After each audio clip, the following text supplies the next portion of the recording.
It is also important to be memorable. If people don't remember you, they won't hire you or refer you. We have on the screen a kitten colored to look like a rainbow, sporting a unicorn horn and butterfly wings. This is just a silly, over-the-top version of being memorable, but it begs the question, how do you be memorable and stand out without being weird or unprofessional? You may be surprised to hear this, but there actually is an answer. The answer is by being specific, using simple words, and telling stories. Stories don't have to be long, they can just be a sentence or two, but they do have to be specific and describe things in a way that people can visualize. This is what your brain looks like when you hear abstract words. As you can see, some areas are lit up, there are some neurons firing, but this is what your brain looks like when you hear specific, concrete words.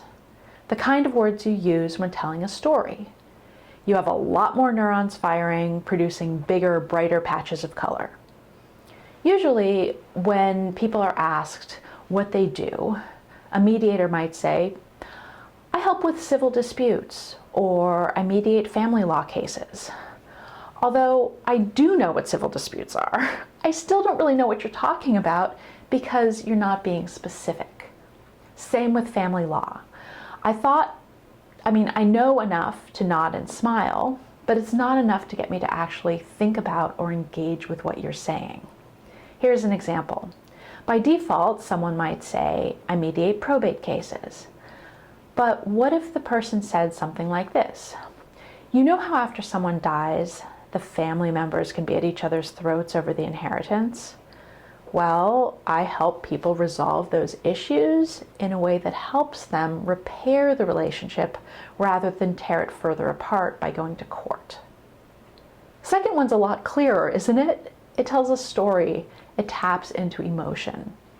It gets you thinking about your own relationship with relatives. You know someone who's maybe going through something similar. And if so, you would probably consider making a referral. By being specific about the kind of cases you work on, the kind of clients you're looking for, examples of intractable conflicts that you help to resolve, it helps people remember you and increases referrals.